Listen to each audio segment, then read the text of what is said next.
By now, you've probably heard my magic wand story. It's a brand that's been part of my personal journey for more than 20 years. But no matter how many times I sing Magic Wand's praises, I'll never be able to fully capture the story of this incredible brand. Well, now journalist and author Kate Sloan just completed a limited audio series documenting the history and impact that Magic Wand has created over the last 56 years. It's called Making Magic. And the series chronicles Magic Wand's incredible brand story through interviews with nearly 40 experts, performers, business owners, educators, and fans. So I got a sneak preview of this series, and what I loved is that Kate weaves together snippets from all their interviews into this amazing story arc. She covers Magic Wand's journey from appliance store massager to its legendary influence on culture and sexual independence, and it's all just fascinating. The first episodes of Making Magic are available now at makingmagicseries.com or on all popular podcast platforms. Just search for Making Magic or visit makingmagicseries.com today. I'm Dr. Emily Morse. Welcome to Sex with Emily, the podcast. I believe that vulnerability and honesty when it comes to our sexual health is vital for us to live a fuller life. Your life of healthier intimacy starts now. On today's show, we're talking about our 5 senses and the one thing we can all do to awaken them simultaneously during this time of social distancing and working from home. We'll talk about the tips and tools we need to get more in touch with ourselves, activating all 5 of our senses, which, leads to better sex naturally. Specific sex toys to use that you can even find around the house. Plus, I'm answering your sex and relationship questions. We can take advantage of this time at home and sort of turbocharge our sex lives right now, whether we have a partner there or we're by ourselves. And we can definitely bring more joy into our lives during this time and create a more sensual experience. Let's not have okay sex. Let's figure out how to have great sex.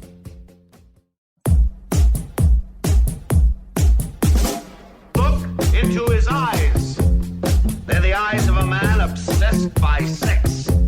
Eyes that mock our sacred institutions.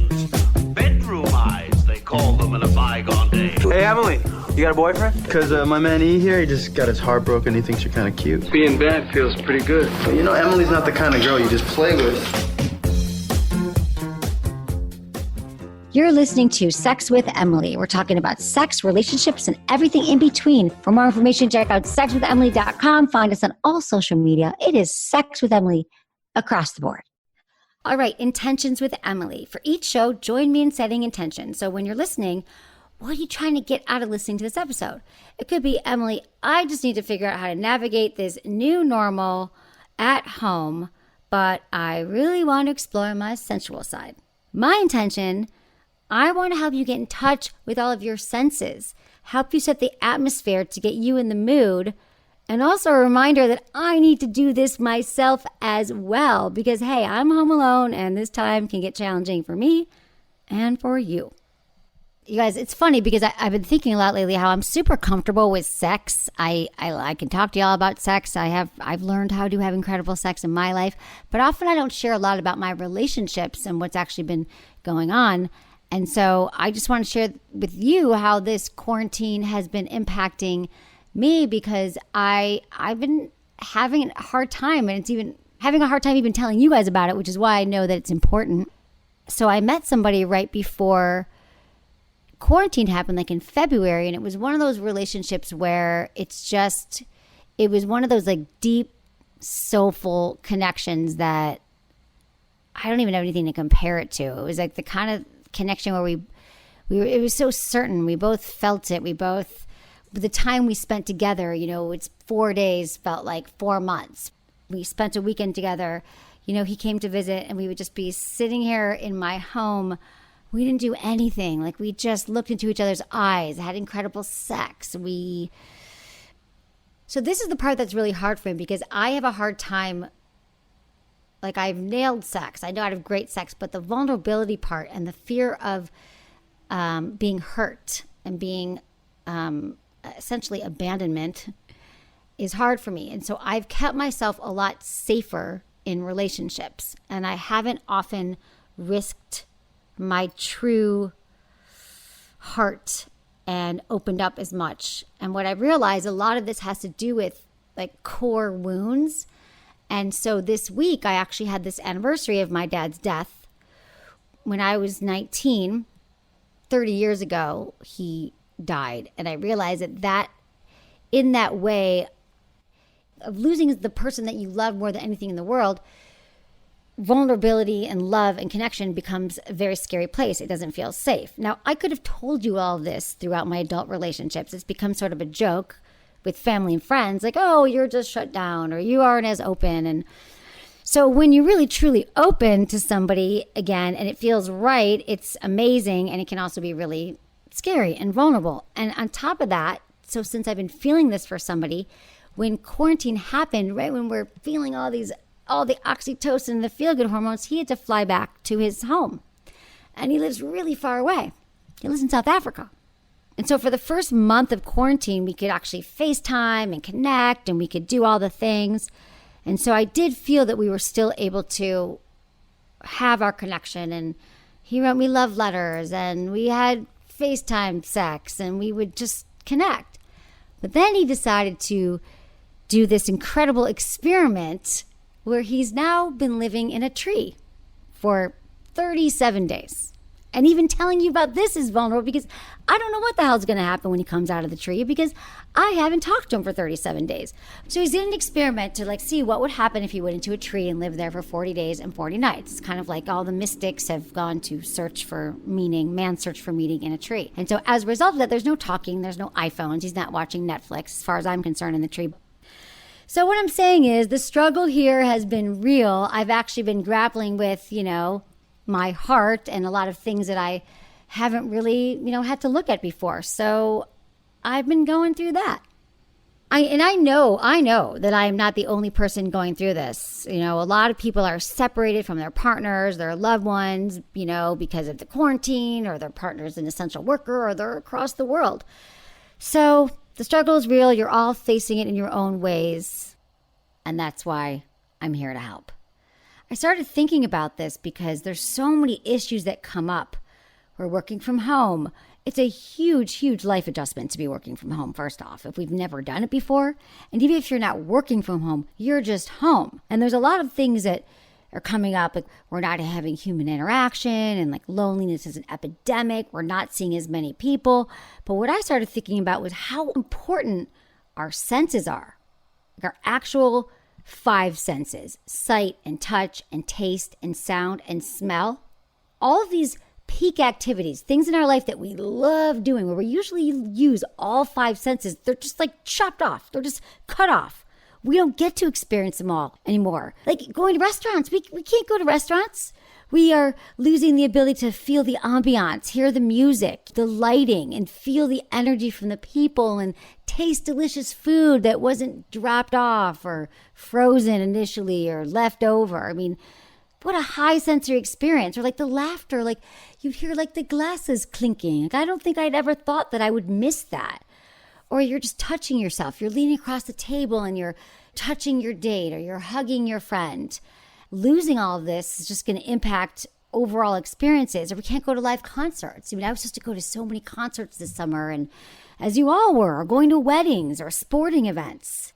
Even going for a walk outside, which is actually my saving grace right now. I try to walk outside a few times a day, and every morning I'm going for walks. But if people are walking past you in a mask, we can't even see their faces. So now we're getting cut off from body language. Was that person smiling at me? Were they growling at me? We're keeping our distance from each other. Or whether it's going to the office every day. I miss the smell of the elevator going up to work. I miss walking to the office and the perfume of the woman who's the security person at SiriusXM. Just the sound of the way the mics sound differently in my studio and touching, hugging all my staff. I'm going to break it down. Every area of our life, every experience has just been truncated. There's no experience that is whole, that is like it once was. And as a result of that, since our human body is a super complex machine and our nervous system and our 5 senses all work together and help us feel calm and help us feel stable. And when we're not using all of our senses, we get more anxious. And that's why all of these goddamn Zoom calls are probably making you insane. And now there's something called Zoom fatigue. It's a perfect example of why cutting off senses is going to make us anxious. there was a National Geographic article that actually explained this Zoom fatigue. And it's interesting because in our previous non-Zoom world, our brain focused partly on the words being spoken, but it also derived additional meaning from dozens of nonverbal cues, such as, is someone facing you? Or are they slightly turning away? Are they fidgeting? And since we don't have all that information, we're emoting more. It takes more energy. It's exhausting because now we're just looking at like little boxes on the screen. And since we're not getting all these other cues, our brain is using up more energy. We can't process the nonverbal cues anymore. And then all of our other senses are paused and wiped out. When you're on Zoom or you're on FaceTime, you can't like relax into a conversation naturally because our brain is constantly trying to make sense of what's happening. And then there's those delays. It's like, did you hear me? Did you not? So we're actually talking faster, which isn't great for me, who's always trying to talk slower. And I'm talking over people and I'm cutting people off more than I used to. And then when you are silent in a conversation, you feel like you have to fill it more on Zoom because there's not the natural, like, I'm just going to turn around and get something. Or we both looked at a bird flying by, or we heard something down the hallway. It's like we're not having shared experience. And then we get more anxious because we're on the calls and there's all these other things happening that isn't used to us. So we're like all in this weird state of transition now, while also trying to still go through, business as usual. So now it's like we're only relying on these two senses. We're only, focusing on sight and hearing. What we're missing is the other senses that are just really helping us make more sense of ourselves, make more sense of the world and our lovers, our partners. And then when we take away the senses, since we are trying to make sense of the world, we tend to feel less safe because everything's new and we feel a little bit lost. And we're constantly trying to interpret what people mean. There's a lot more disputes happening. There's a lot more people fighting and arguing and leaving their jobs and leaving partners. There's been a lot of studies right now that have been studying what's happening in quarantine, and couples are having less sex right now, even though there's a lot of time to do so. We have a lot more time in the day. But since there's all these other changes happening, we're just not feeling like ourselves. We're out of whack, and so we're stressed. Wine consumption has gone up, but sex frequency has gone down. And couples are also saying they find themselves less appealing. Like, we don't feel appealing. We feel our partners aren't as appealing. And we know, well, alcohol, a glass here and there feels good. It can kind of help relax our mind. It is a depressant. So if everybody is drinking more and we're drinking too much, it does eventually slow our body down and will decrease our sexual desire. And we're also grooming less. And so that's also going to make us feel way less appealing. We're going to feel less appealing to our partners. We're going to be less appealing to ourselves, making less effort. I mean, most of us, myself included, I'm super presentable from the waist up. Like, I look pretty good in a Zoom call. It's like our lives has become a personification of the mullet in calls. Like, we are partying on the top, and on the bottom, we're just like, who knows what's happening down there? Like, I'm wearing my pajamas sometimes, but I'm like really wearing a great top. And I'm on video with my team and I'll get up, do something. I'm like, oh, I'm in my pajamas. I mean, thank God I'm remembering to wear pants. But you don't feel as sexy. You don't feel as desirable. And I guess when people are like, oh, you're doing that just for your partner. No, I'm telling you right now, all this stuff and all this grooming is because of, it's for me. It's how I'm going to feel about myself as a result of how you're going to feel, as my partner's going to feel.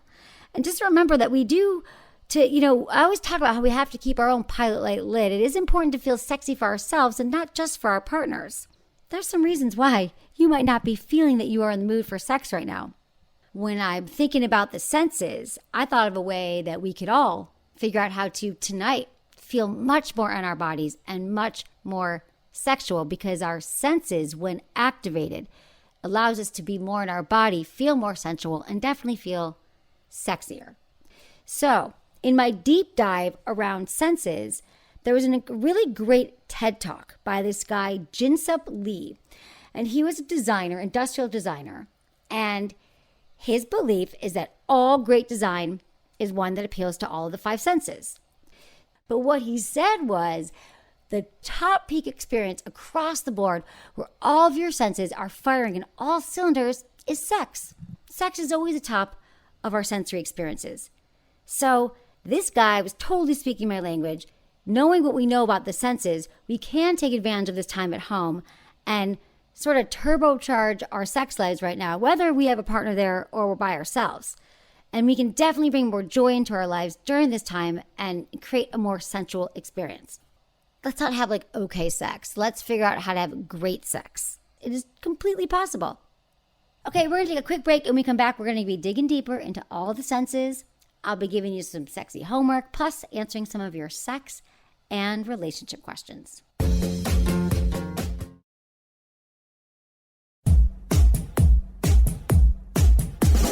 All right, welcome back. Welcome back to the show. We're going to walk through all of our senses. I'm going to give you tips on how to turbocharge your sex life. Let's start with touch. Here's the interesting thing about touch. It's often an ignored sensation. We often think about touch last. For example, in every moment, we're always touching something. So even right now, think about, what are you touching? Like my butt is on the chair and I feel this cushion beneath me that's sort of like a faux fur cushion. And my hands, one hand is on the mic and I feel the cool metal of the mic. So if you think about it, in every moment, we can anchor into that. And so with our sex lives and with our intimate lives with partners, we can easily find materials around the home that will amp touch. So look for some feathers. You might have some feathers lying around the house. Ice cubes are a super fun way to play with a partner. If you incorporate a blindfold, and then one of my favorite tips is if you put a blindfold on your partner, because when you take away one sense like sight, all the other ones become more heightened. And what I love to do with ice cubes is, if you're giving your partner a massage, a great way to play with this is you put like an ice cube in your mouth, or you just drip it down their body and they feel the cool of the ice. That's a fun way to have sensory play with a partner. You can use coconut oil, massage oil. I love Woo More Play. Woo More Play makes the most delicious coconut massage body oil lube. And to me, that is just the most fun way to amp up touch. You could use silky fabrics. Think about the things, the items around your home. We like to call them pervertibles in the sex industry. And that means taking something like a hairbrush, and you can take that hairbrush and you can drag the bristles like slowly over your partner's, their wrists or their stomach or their thighs, and use it to tease them. A toothbrush. So playing with sensations around the home, using different surfaces to have sex. You could use a desk. You could use the stairs. If you're never on the couch, feel the cushions on the couch. So I'm thinking about like a peak sexual experience I've had just right here in my home where I'm talking to you. It's actually exactly right where my desk is right now. It's actually the location of the last place I've had sex. And my fireplace was on, so I felt the heat of the fire. I always lay down this faux fur throw, and I love the feeling of this throw on my body. And I love the, feeling my partner's body on my skin and feeling the fire. And then we had just used a massage candle. I love using massage candle because it's a great way to ignite all the senses at once. And so a massage candle is the actual candle. We have some on our site. There's one from Jimmy Jane on our website at sexwithemily.com if you look at our store. But what they do is you light the candle for a few minutes or as long as you want. It's not messy or waxy or sticky or hot. And don't try this with a regular candle. But a massage candle, you pour it on your partner's skin, and immediately it feels incredible because it's warm and it's like the most luxurious like coconut oil. And then I have to move my hands on his body. Then we had like a playlist. The playlist was his playlist. So for me, I loved it because it was new songs that I hadn't heard before, but they were so perfect for what was happening in the moment. And I was like enraptured in the entire sexual experience. And this was all following an incredible dinner that we made together. We just used my grill for the first time and we had grilled steaks. The entire evening was such a sensory overload. And as a result of that, having such an incredible sexual experience where we were just really engaging on so many levels, it was freaking hot. See, God, I miss that right now.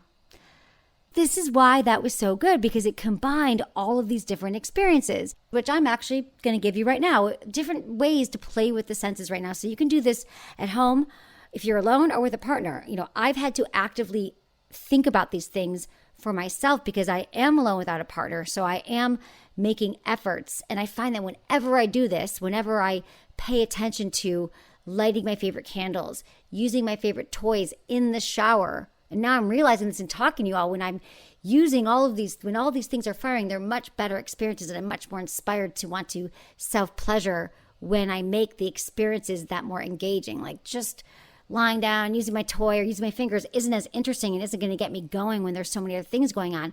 But to know that if I create a sensory experience with my favorite candle, my vanilla massage candle, and my toys in the shower and my playlists, I'm more engaged with myself. So the other ideas right now is that's why sex in the shower, why we also love sex in the shower. People are like, oh, I love sex in the shower. We have the sound of water, which is super calming and soothing. It also feels good on our body. Also, vacation sex. The reason why we all love vacation sex is not just because we're on vacation and we're not working. It's because we're in the moment. We're listening to these trees blowing in the wind. We're smelling the suntan lotion. We're tasting the salt in our hair. It's such a sensory experience. Plus, it's all novel and new. That's why we love vacation sex. And if we're having sex in the shower, bring some toys into the mix. Bring some waterproof sex toys in. You actually also need lube in the shower. I love the Jeju Mimi because it's actually waterproof. There's a lot of great toys that are waterproof these days. So I just leave mine in my shower. So I'm like, oh yeah, it's a signal where if I'm rushing around, I don't have a lot of time today, then I make sure that I have my orgasm, I'm clean, and moving on to the next. That is your touch inspiration. So sight. So when you think about sight and how it pertains to sensuality, I always think about lighting. Because lighting is really important to not only set the mood, but certain colors are going to bring out different emotions in us. And I definitely don't want the fluorescent overhead lights. The first thing I do when I know like I'm with my partner and I know that sex is going to happen, I always turn off the lights and light candles. I finally found the perfect bulb for all of my lamps because they were just too bright before. It really does make a difference to have the right lighting. So I start with that. You could also shut off all the lights and then rely on all your other four senses to kind of really get enhanced. Think about, how does my partner taste right now? How do they feel? Underneath my fingers, what's the scent? We're listening to each other breathe. And so when we want to change things up, because what often gets really boring is the novelty, and we crave variety. We really do. We crave it all the time. So this is another way to do it. And for those of you who are huge fans of shutting off the lights, which I'm not a fan of you turning off the lights because you don't like your body. I know we've all done this. Because I don't want you guys to shut off the lights and then disassociate where you're thinking about, oh, I hope they can't feel me right now because I don't feel right either. Or when is this going to be over? If you're actually going to do this and turn off the lights, you have to make a commitment with your partner that you're going to engage in connecting without the lights on. So you're both going to pay attention to what you're feeling and what you're smelling, and you can share that experience together, because I don't want anyone going numb here. Tuning out. Watching shows together, whether it's porn or watching some sexy shows on TV right now. What I love about this is you're watching it together, and it's also giving you ideas about how you can actually, perhaps have sex. It's turning you on while you're watching it together. You can also even just shut off all the distractions around you and just look into each other's eyes. There's so much power and intensity in actually just looking into each other's eyes. It's a very popular tantric practice, is the art of just looking and kind of getting through the period where it feels awkward can really enhance your connection with each other. And this is why it's also fun to role play or to change the way you look. This is why dressing sexy and something that makes us feel sexy, or our partner surprising us when they're wearing something different, is because it's new and it's a novel experience for our eyes. So it's another way that sight can also enhance your experience with a partner. Okay, smell. Here's the thing about smell. Right now, we're not getting to engage our sense of smell right now because we're not getting it from our daily interactions in the office. We're not able to flirt. We're not able to see our partners. We're not seeing that cute, person we have a crush on at the coffee shop. I'm talking about pheromones. Our pheromones actually play a role in our attraction to each other. These are actually chemicals that we produce, which impacts the behaviors of our others, and our pheromones are impacting other people's behavior towards us. And so they're kind of like hormones, but they work outside of our body, and they're released from our sweat or a scent that's going to impact sexual arousal. So that's why it makes sense if we're not seeing our partners as much, or we're just relying on video, or we're just relying on ourselves.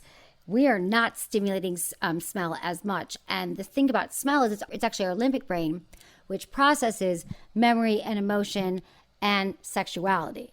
So trying to figure out ways to kind of think about, am I really using scent right now? And I do this every night. I have my diffuser, and the diffuser is filled with like lavender and lemongrass and scents that I know kind of ground me, and they help with anxiety. And you can find ones that also work for sensuality. Perfume and cologne, I don't think I've worn my perfume since this started. Well, what am I saving it for? I mean, we're not going anywhere, but it also helps to boost our confidence and, helping our pheromones. It's important for ourselves and for our partners, Even our natural scent is also just as sexy sometimes. What we're talking about is the variety, is that if we haven't been using it, how delighted will it be just to smell your perfume again right now, or your cologne, whether it's, again, with yourself or with your partner. Sound is also an important part of feeling fully embodied and feeling present with ourselves and with sensuality. So music can definitely awaken our senses, tune us into sensuality, stimulate erotic emotions. So having a playlist or having music that God, I can definitely get intimate with these songs, or this is my masturbation playlist. And what I love is that when I was, like I was saying, when I was with my partner, I loved his playlist because I hadn't heard it before. So we were listening to the playlist as well as the sound of our breath. So here's the other thing. If you're like, I'm not a music person, because some people are like, that's too distracting for me. My favorite way to bring sound into every sexual experience is when you focus on your breath. When you start to pay attention to the sound of your breathing, the sound of your partner's breathing, you'll realize that your mind is calmer. You're not distracted and thinking about a million things. That anchoring in the senses also sort of has a way of calming ourselves and kind of getting rid of anxiety and bringing us to the present moment. The same thing happens when we are talking dirty, when we are, even breathing in your partner's ear, saying the words in their ear. Yeah.